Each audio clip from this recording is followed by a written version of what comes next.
Sabihin mo lang yan, daughter ko. Ayan, Cartesian natin yan. Matagal. Mag-cut na kayo na rito.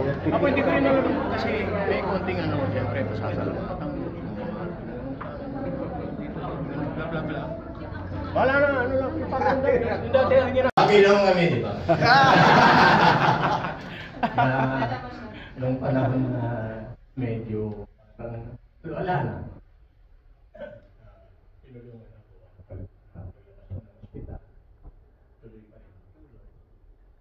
Napakalaking dahilan para makapagpinta ako ng walang inaalala para sa pamilya. Ayun. Pero sabi ko sa kanya, pwede ka pang magsalita o kumanta. Ano ba? Sayaw. May sayaw yun.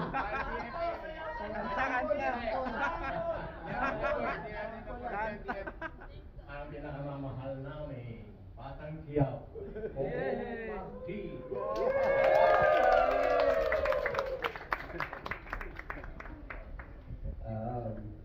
Good afternoon po para sa ating lahat.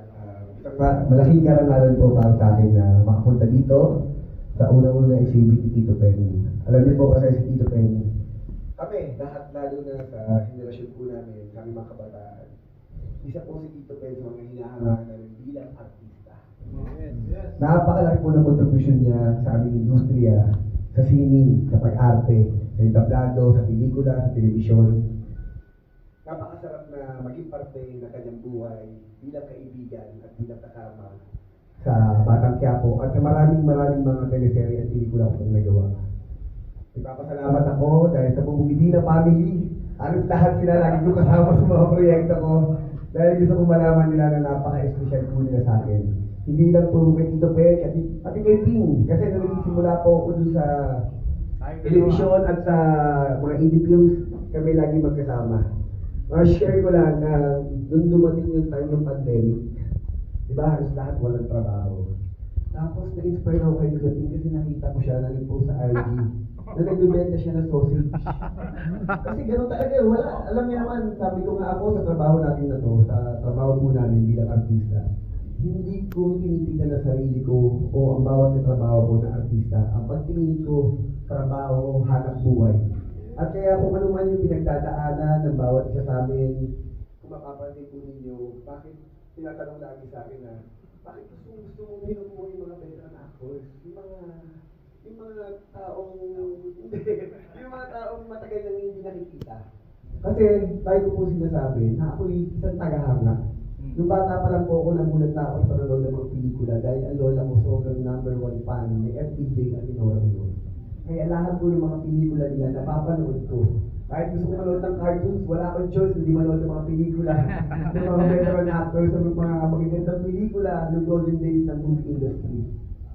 Kaya po, nung ito nagsisimula ako at hindi ko naman po akalain na makapasok ko ng industriya ito at ito ang magiging trabaho ko. Nung nakasama ko sila Tito Ben, sila Pin at ang marami pa akong mga taong tumulong sa akin, sabi ko sa sarili ko, hindi ko makakalimutan ang lahat ng mga tao na gumabay, umakay at tumulong sa akin na nagsisimula ako. Kaya kinukuha ko po lagi mga veteran actors kasi po sila po ang inspirasyon ko. Sila po ay isa sa mga tao at mga nagindahan kung bakit kung nasan man ako ngayon. At ang kinukwento ko nga po kanina ng pandemic, si Kuya Pin yung nagtitinda ng sausage. Nagulat siya na punta ako sa kanya. Hindi niya alam na ako'y bumibili kasi nakamask po ako nun eh. Tapos sinabi ko sa kanya gano'n, nagtitinda siya, seryoso. Sabi ko, masarap ba yan? Oo, okay naman, gano'n. Sabi ko ng flavor, kasi kukwentuhan kami, hindi niya alam na ako'y bumibili. Hanggang nung matapos na na-order ko na, naluto niya na yung lahat ng mga in-order ko. Saka lang ako nagtanggal ng mask para magpakilala sa kanya. At naramdaman ko yung tuwa, kasi sabi ko nga gano'n, tayo mga Pilipino, kami sa industriya namin, kapag ang tao may pinagdadaanan, whatever it is, doon mo mararamdaman na ma-appreciate ka isang tao kapag nandun ka sa bagay na alam mo may pinagdadaanan ko o nasa ilalim ka. Kaya ngayon, sabi ko nga sa pagkakataon ito, kung may balik akong pagkakataon na makatulong, makabili ng oras, advice, makapagkwentuhan, kung maging parte ng buhay niya, ginagawa ko po ng paraan para kahit paano ko, makapagbigay ulit ako ng pasasalamat o mapakita ko yung paraan ko para maparamdam kung gaano ko sila kamahal at ito yung paraan ko para makapagpasalamat sa lahat ng mga taong tumulong sa akin at sa industriya ko na pinalalagyan ko ngayon. Kaya ngayon po, sana po sa panibagong mundo na pinapasok ni Tito Ben sa industriya ng pagpipinta at sa marami pa pong mga artists sa buong Pilipinas, gusto ko sabihin na napakagaling natin lahat. Hindi lang sa pag-arte, hindi lang sa pagpinta, hindi lang sa pag-sculpture, at kung saan-saan pa. Gusto ko sabihin na napakagaling ng lahat ng mga Pilipino.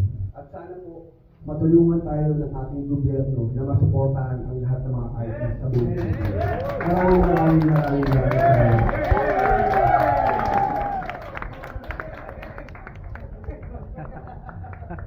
Hindi ako nakahanda, Tito Penny.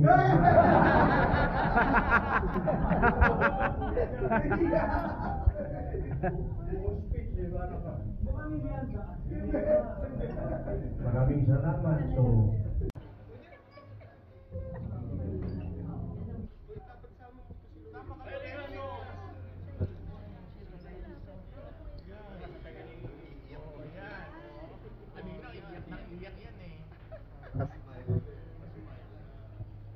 si Idol. Kahit naman pala ang ano eh.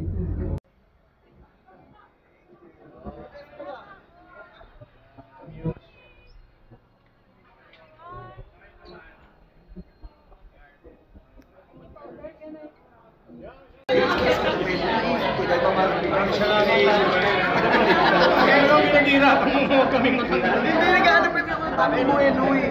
Ayoko naman yung pilit na parang ano. Eh, nakakita na ako ng kuha.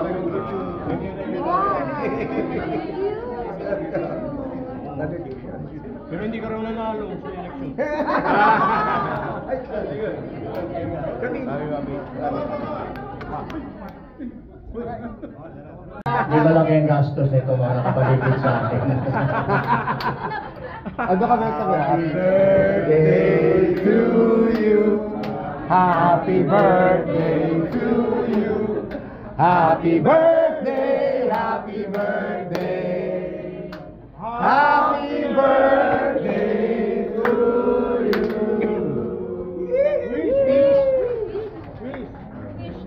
Huwag na, maiiyak na naman. Maraming salamat. Actually, tinawag ko itong week ng birthday ko. Kahit alam ko hindi ko matatapos dahil pinakasimulan ko. Pasalamat ko rin sa Panginoon Diyos para ma-share ko itong gusto kong ano. Alright, tama na. Alisan mo na dyan. Happy birthday, Dan! Day to you. Alright. Iyakin mo na naman.